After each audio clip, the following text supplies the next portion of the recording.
Las cariñosas siempre han movido al hombre. Ese es un hecho que nadie puede negar, por el motivo que sea, y cada quien lo ve como quiere. Yo recuerdo que en aquellos tiempos pasaron cosas que no tenían explicación, y aún así la gente seguía yendo. En el rancho nunca hubo alumbrado más allá de la plaza o de 2 focos colgados en casas grandes en aquellos tiempos. Desde las 8 todo quedaba oscuro. Nadie salía casi, y no por miedo, sino porque no había motivo para andar afuera. El que salía era por algo muy urgente, o porque tenía cita en aquella casa, que antes estaba cerca de la plaza. Pero en realidad, afueras del pueblo no había nadie. Cuando la movieron por orden del comisario, dijeron que era por respeto. Las mujeres ya estaban cansadas de que los niños vieran mujeres pintadas de más y enseñando algo.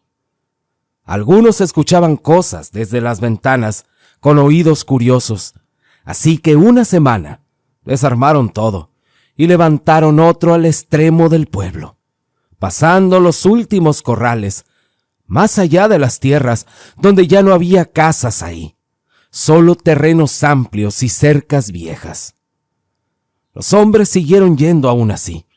Empezaron a cruzar por detrás de los solares, a meterse entre terrenos baldíos y caminos muy oscuros, que en el día nadie usaba, porque no llevaban a ningún lado, pero de noche sí lo llevaban. Decían que eran atajos, y ahí fue cuando comenzaron las cosas. Había un joven, Jeremías, y empezó a ir por Lidia, una muchacha que empezó a trabajar ahí.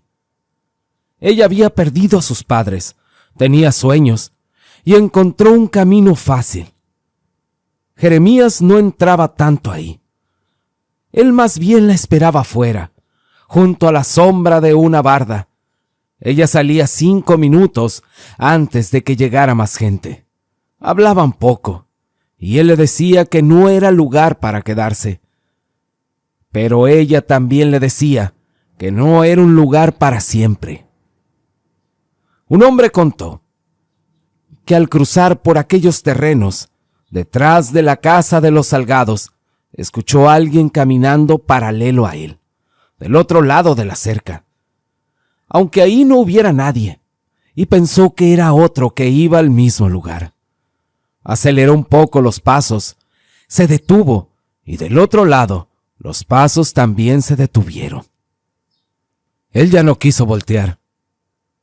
Algo le decía que ese hombre estaba raro, y más que ni lo conocía, cosa que en un pueblo chico eso no pasa, pero apenas era el principio de todo lo que se iba a venir.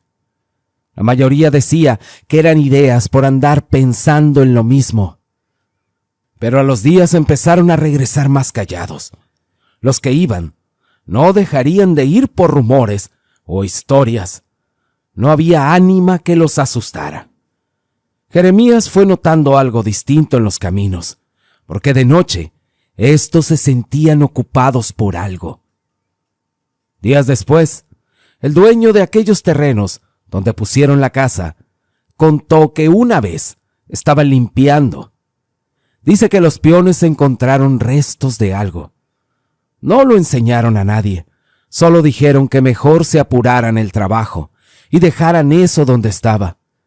El comisario quería todo listo antes de la siguiente semana, y desde entonces algunos empezaron a perder la noción del espacio en la oscuridad. Un atajo que debía sacar frente a la lámpara aquella los dejaba unos metros más allá. Parecía que los caminos se confundían. A veces una cerca que siempre estaba caída aparecía levantada. Y no era que el rancho cambiara de forma, era que de noche ya no parecía el mismo. Y en esos años nadie hablaba de cosas raras con palabras modernas. Ahora dicen que el tiempo se distorsiona. Nosotros decíamos que el diablo andaba suelto. Yo no voy a decir que era un santo. Yo fui varias veces cuando la casa estaba en el centro del rancho y todo era directo. Entrabas, salías y tenías lo que querías. Y hasta ahí. La noche seguía igual, y el camino era corto, y el cuerpo sabía qué hora era antes de mirar el reloj. Miren, hay lugares que estuvieron solos demasiado tiempo en la oscuridad, y cuando empezamos a caminar sobre ellos, se notaban cosas y se notaban cambios. Y si eso era el diablo o no, cada quien le ponía nombre. Un día llegaron hombres de paso, de esos que andan trabajando lejos, y preguntaron sin rodeos dónde podían divertirse. Dónde se quedaban, les dieron las señas, y esa misma noche tomaron aquellos rumbos. Jeremías esa vez estaba fuera como siempre, con sus minutos junto a Lidia pegados a la barda. Cuando los forasteros llegaron, uno de ellos se quedó mirando a Lidia, sin disimulo. Jeremías dio un paso al frente, y el hombre respondió con burla. Se puso pesado con ella. Antes de que aquello creciera, Lidia le dijo a Jeremías que así era eso, que no se metiera, que no valía la pena.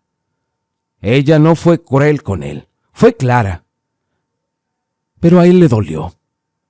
Pero sabía dónde estaba parado, así que se quedó un momento más, y después decidió irse. Él tomó el atajo de siempre. Iba hablando solo en la oscuridad, repitiendo lo que no pudo decir allá. Cuando a la mitad del camino vio a un hombre parado, como si estuviera esperándolo.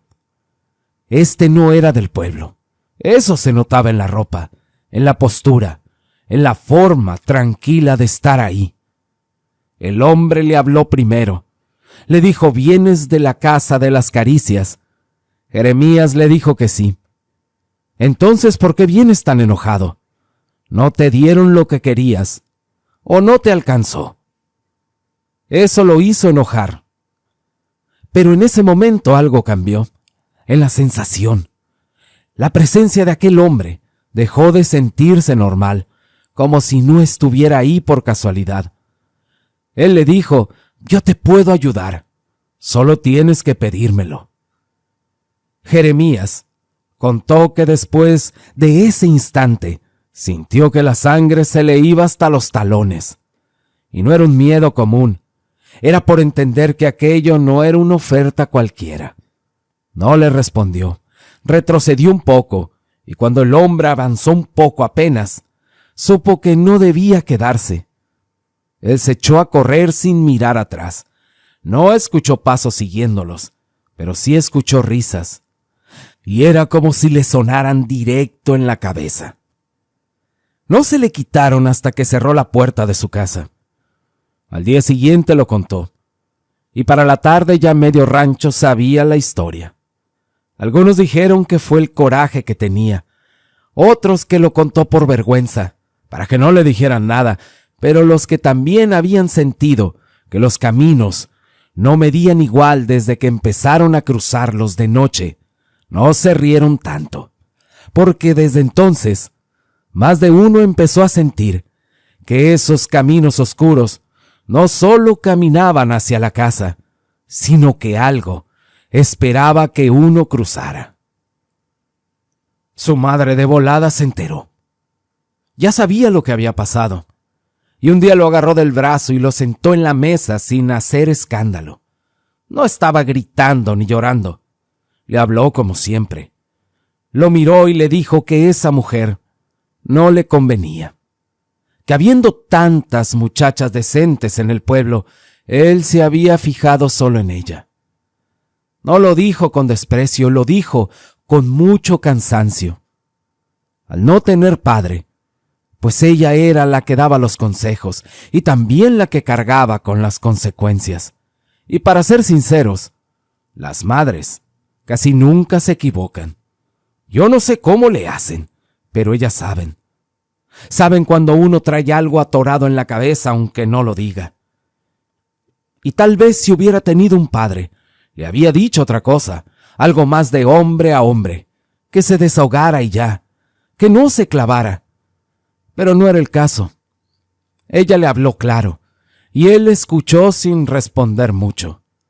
Y es que el problema, cuando a un hombre se le mete una mujer en la cabeza, no hay consejo que funcione. Lo que le digan va a entrar por un lado y sale por otro. Como decía mi abuelo, entre las piernas te pasa y te vale. Uno escucha pero no entiende. Y tal vez lo hagas hasta cuando ya es demasiado tarde. Como la gente empezó a tener miedo de cruzar ese camino de noche, cualquiera pensaría que iban a dejar de ir. Pero pasó lo contrario. Comenzaron a irse tomados, porque alguien dijo en broma que el diablo no quiere a los borrachos, y la frase se quedó, hasta que muchos lo tomaron como verdad. Decían que tomando uno no siente, y que si algo se atravesaba, no lo ibas a notar, que el alcohol hace ruido por dentro, y nada se le acerca a quien ya va perdido. Entonces empezaron a irse ya entonados, antes de cruzar por aquellos caminos. Iban riéndose fuerte, gritando cosas a la oscuridad, como si eso demostrara que no tenían miedo. Lo que no entendieron es que el miedo no se va por cerrar los ojos, solo se hace torpe. Pero los pleitos allá crecieron. Cualquier empujón se volvió un golpe, cualquier mirada se tomaba como ofensa, y el camino se llenó de voces arrastradas y pasos desordenados.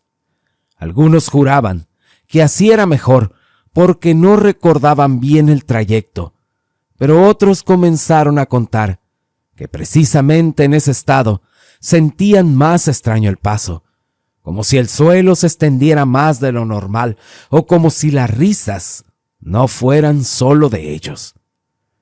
Hubo quienes aseguraron que en medio de las borracheras escuchaban a alguien más reírse entre ellos, una risa que no encajaba con ninguna cara conocida.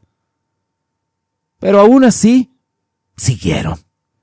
Fue una forma de blindarse, pero el camino no dejó de sentirse distinto. Y lo que fuera que se había movido desde que comenzaron a ir de noche, no parecía incomodarse por el alcohol. Al contrario, daba la impresión de que aquella cosa que anduviera allá les resultaba más fácil acercarse cuando nadie estaba del todo consciente.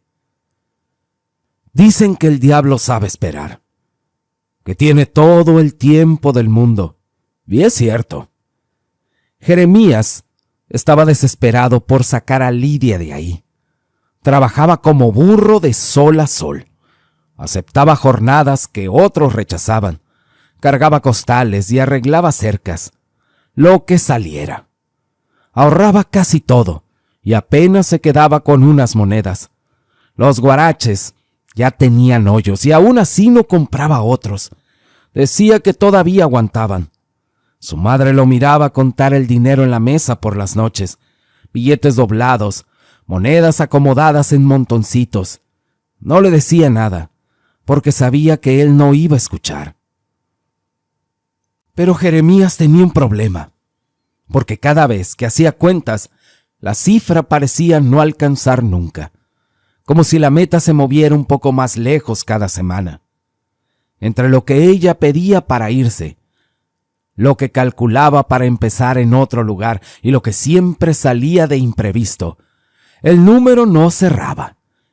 Y mientras más se obsesionaba con juntar lo suficiente, él más sentía que algo lo estaba apurando, como si hubiera una voluntad paciente tirando desde lejos, segura de que el tiempo no era problema. Un día la madre de Jeremías decidió algo sin decirle. Mandó a un compadre de confianza a aquella casa. Le dijo, o le dio el encargo de hablar con Lidia y pedirle que le aclarara las cosas a su muchacho, que no lo tuviera esperando, algo que quizás no iba a pasar. Se le pidió como favor, casi en secreto.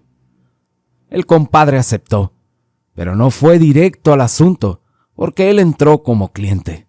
Según él, para no levantar sospechas y poder decirlo mejor.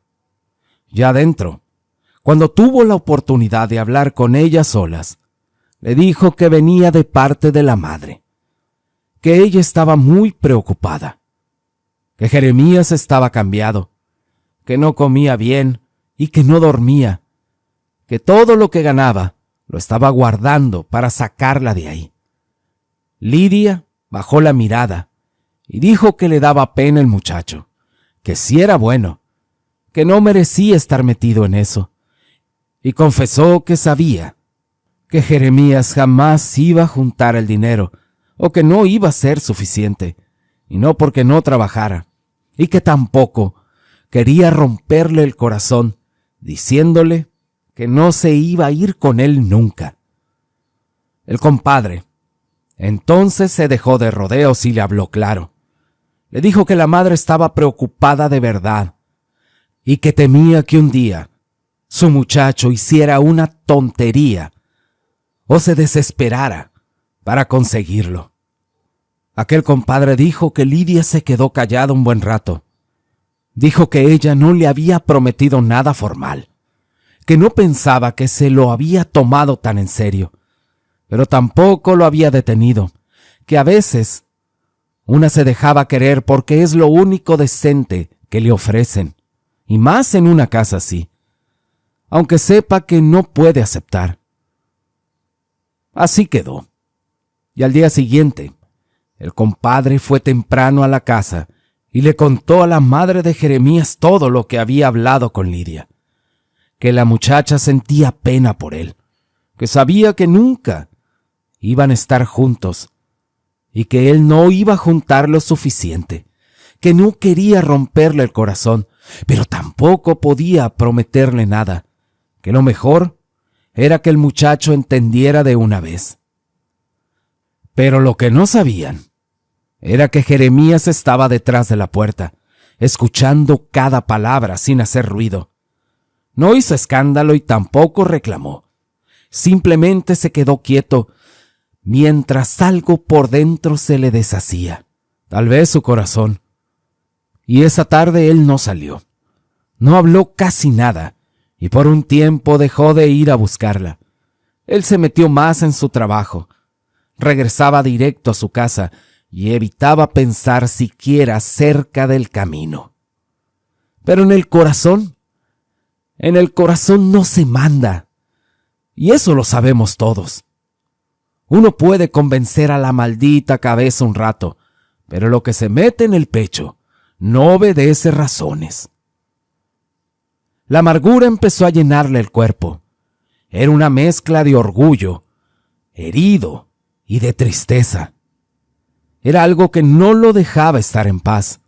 Y una noche, sin avisar a nadie, volvió a tomar aquel camino. No iba con ilusión, iba con coraje, con ganas de soltar todo lo que traía adentro. Pero a la mitad del camino volvió a verlo, al mismo hombre parado en la oscuridad, como si nunca se hubiera movido de ahí, limpio y tranquilo. Jeremías supo al instante quién era y qué buscaba. El hombre habló primero y dijo: «No seas tonto, muchacho. Deja de sufrir. Yo te puedo ayudar. Demuéstrales a todos quién es Jeremías. Que en el pueblo te vean distinto. Tú mereces algo mejor. ¿Y qué mejor que estar con la mujer que amas? La vida es corta, y cuando menos lo piensas, se te va de las manos y te vas a arrepentir de lo que no hiciste». Jeremías sentía miedo, claro, pero el coraje que traía era más grande. Dio un paso al frente y le respondió sin bajarle la mirada: «Mire, señor, seré un tarugo y un pobre, pero usted no va a tener lo que quiere, no más porque yo esté enamorado». El hombre lo miró por un rato. No estaba enojado. Parecía que lo miraba con lástima. «Está bien», le dijo, «pero luego no digas que no te avisé. Cuando vuelvas a buscarme, la oferta no será tan grande y habrá menos de lo que ofrezco». Después de eso, no hizo falta que desapareciera ni que pasara nada más. Bastó con que la noche volviera a sentirse pesada alrededor. Jeremías siguió caminando sin voltear.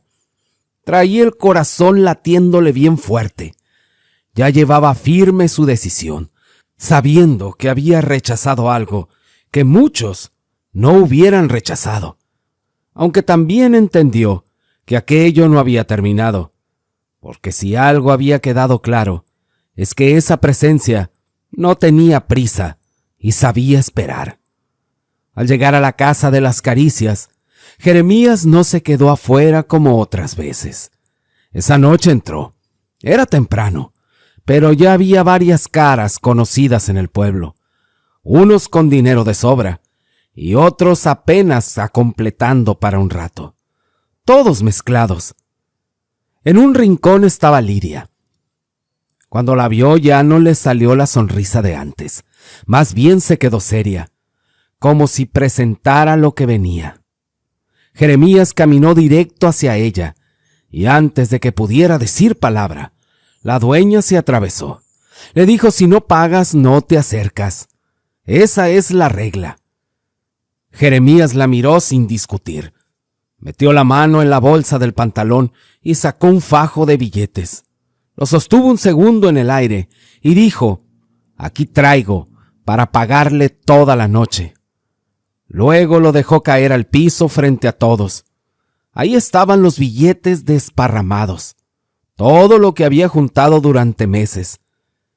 En el lugar se hizo un silencio incómodo. Algunos se rieron, otros voltearon a ver a Lidia esperando su reacción. Ella no se movió de inmediato. Miró el dinero en el suelo y después a Jeremías, como si entendiera que aquello no era orgullo, sino algo más profundo. Sabía que era dolor. La dueña se agachó con calma a recoger los billetes. Los contó sin prisa uno por uno, mientras el murmullo regresaba poco a poco a aquel lugar.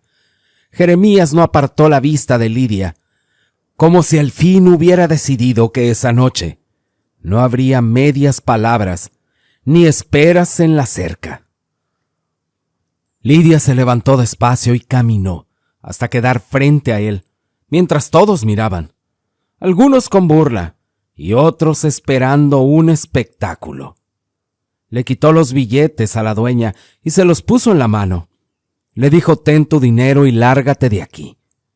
Jeremías apretó el fajo y respondió muy fuerte para que todos oyeran que ese dinero valía igual que el de cualquiera ahí dentro, que con eso podía pagar como todos, y volteó a ver a los demás, preguntando si no valía lo mismo.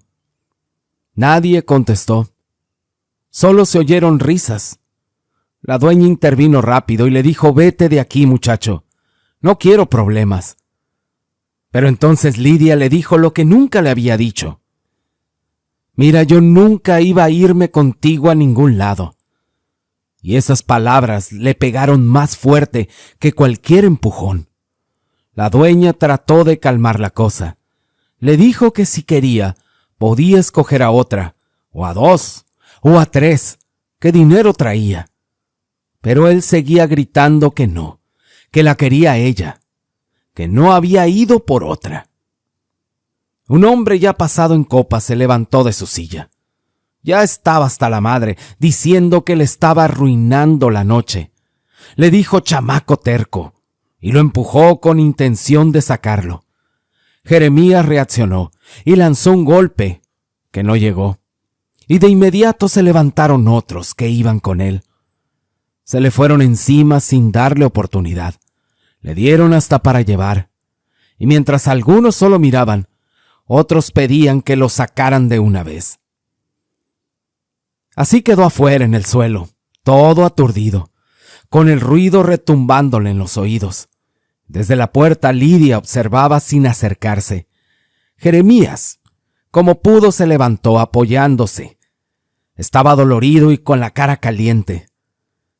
Él buscó su mirada una vez más, pero ella ya estaba dando la vuelta para meterse de nuevo, con esa expresión que no era odio ni tristeza, sino algo más frío, como diciendo sin palabras que ya se fuera y no regresara. Ya se imaginan, cómo iba aquel pobre enamorado, todo mayugado, la camisa rota, y la boca con sabor a sangre y la cabeza ardiendo más por lo que oyó que por los golpes. Caminaba casi sin rumbo, pero el cuerpo solo tomó el mismo camino de siempre, como si no hubiera otro. Y ahí estaba, no parado esta vez, sentado en una piedra al borde del camino, tarareando una canción. Una canción vieja que sonaba fuera de lugar en esa oscuridad. No parecía sorprendido de verlo acercarse.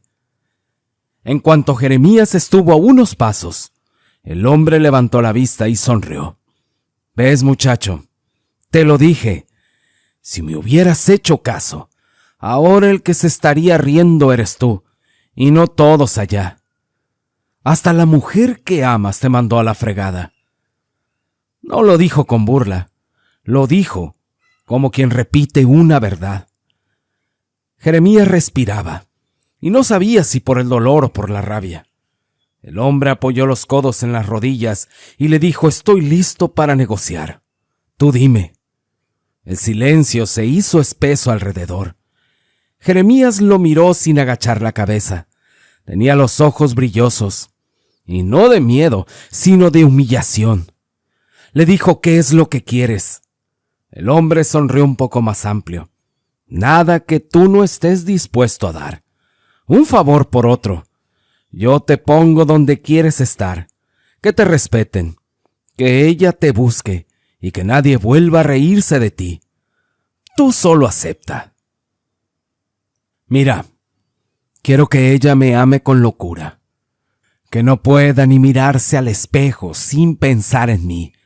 Quiero una casa grande, de esas que se ven desde lejos. Quiero tierras, muchas, que nadie pueda cruzarlas sin pedirme permiso. Que siempre haya mucho maíz y frijol, y que sea buena la cosecha. Quiero que todos los que se rieron de mí allá dentro en aquella casa desaparezcan, que no vuelvan a escuchar sus voces. Y quiero mucho dinero». Todo eso lo dijo, como si temiera que el otro lo interrumpiera. El hombre lo miró con una calma que incomodaba. Le dijo: «Saliste ambicioso, muchacho. No se te hace mucho. Antes te hubiera dado eso y hasta más.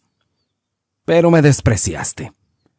Entonces, si no puedes darme todo eso, aquí la dejamos», le dijo Jeremías. «Ve a robarle a alguien lo que más quieres». El hombre le dijo: «No confundas lo que soy con lo que hago. Yo no robo, yo intercambio». Dio un paso más cerca a él. Le dijo: «Y lo que pides no se paga con monedas». Pero Jeremías no retrocedió. «¿Y con qué entonces?», le dijo. El hombre le señaló el pecho del muchacho. «Justo ahí donde latía la rabia.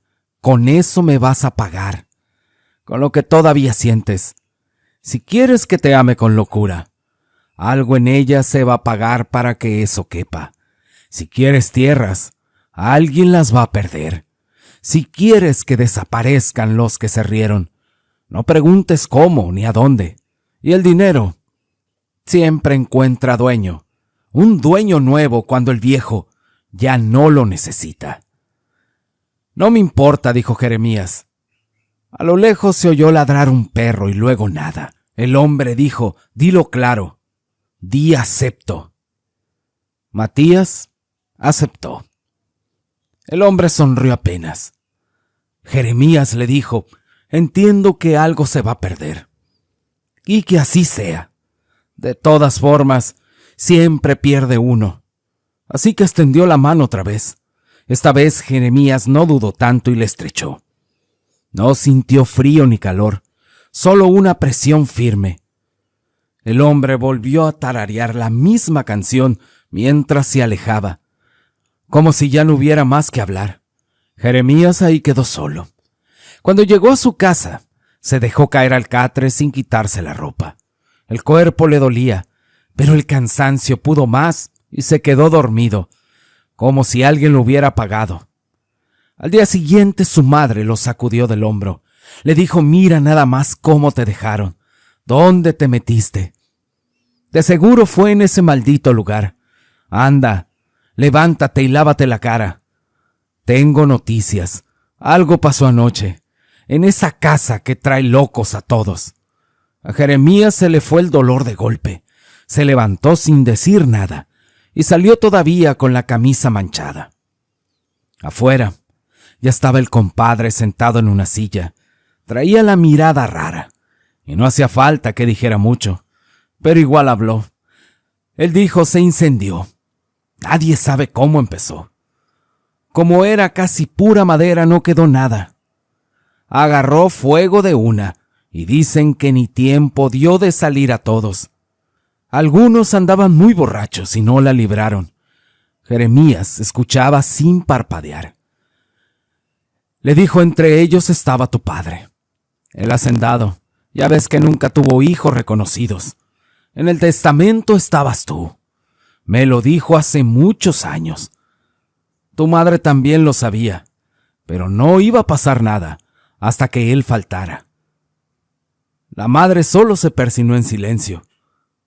Jeremías no hizo gesto alguno. Miró hacia el camino y preguntó por su amada. El compadre duró un segundo. Le dijo: ella sí la libró, pero no del todo. La sacaron casi al último. Dicen que se quedó parada en medio, como si no supiera dónde correr. El fuego la alcanzó. Al cabello, la cara. Sí está viva, pero no es la misma. Casi no habla. Solo mira fijo, como si algo se le hubiera quedado adentro. La madre quiso decir algo, pero mejor se quedó callada al ver la expresión de su hijo. Jeremías no parecía triste.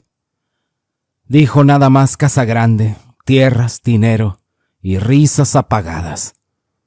Miró sus manos, las mismas que habían sellado el trato la noche anterior, y no le temblaban. El compadre siguió hablando de papeles, de abogados del pueblo cercano, de cómo ahora todo cambiaba. Jeremías solo escuchaba, y en su cabeza solo repetía una frase que el hombre había dicho: siempre se pierde algo. Los días pasaron, y los papeles se arreglaron sin trabas. El nombre de Jeremías quedó escrito donde antes nadie lo imaginaba. Tierras hasta donde alcanzaba la vista, ganado marcado con su hierro, cajales llenos después de cada cosecha. Lidia había perdido su belleza en el incendio. La piel había quedado marcada y el cabello no volvió a crecer parejo. Aún así, todos los días sin falta iba a buscarlo. Le rogaba, le decía que ahora sí se iría con él a donde fuera y que no le importaba. Al principio él la miraba con una mezcla de triunfo y algo que no sabía nombrar. Y después con el tiempo le dio compasión y la llevó a la hacienda. Lo irónico fue que ella no podía estar con ningún hombre. No por falta de ganas, sino porque las quemaduras la dejaron imposibilitada. Jeremías tenía tierras, tenía dinero, tenía respeto, pero nunca pudo poseer a su amada, como había exigido aquella noche. Pero su amor sí lo tuvo. Al final eso es lo que pidió. Vivieron así 10 años. 10 años en los que Lidia lo seguía como una sombra, mirándolo como si fuera lo único que quedaba en el mundo. Y él, cada vez más callado, recorría sus campos al amanecer, sintiendo que algo no encajaba. Como ya saben, los pactos no se olvidan, los pactos se cobran y casi siempre sin aviso. Y al 10º año exactamente, una madrugada seca, uno de sus cajales comenzó a arder. El fuego avanzó rápido entre las pacas almacenadas. Los peones dijeron que lo vieron intentar salir, pero cuando encontraron el cuerpo, su pie estaba atorado entre unas tablas caídas. Tal vez quiso correr, pero tal vez no pudo. El fuego hizo lo demás. Lidia, después de eso, no duró mucho. Dicen que dejó de comer, que pasaba horas mirando el patio vacío. Falleció meses después, consumida por algo que no supieron explicar. En el pueblo no tardaron en hacer cuentas. 10 años exactos, desde aquella noche en que lo golpearon y salió caminando hacia la oscuridad. Por eso se supo, o al menos así lo repetían, que hizo un trato y que al cumplirse el tiempo, el que negocia vino por lo suyo. Y queridos amigos, siempre hay alguien que ofrece, siempre hay alguien que acepta, no importa el estado, la época o el nombre del que lo cuenta. Las versiones se repiten con detalles distintos y es siempre el mismo resultado. Y todavía hay historias así en este canal que jamás has escuchado.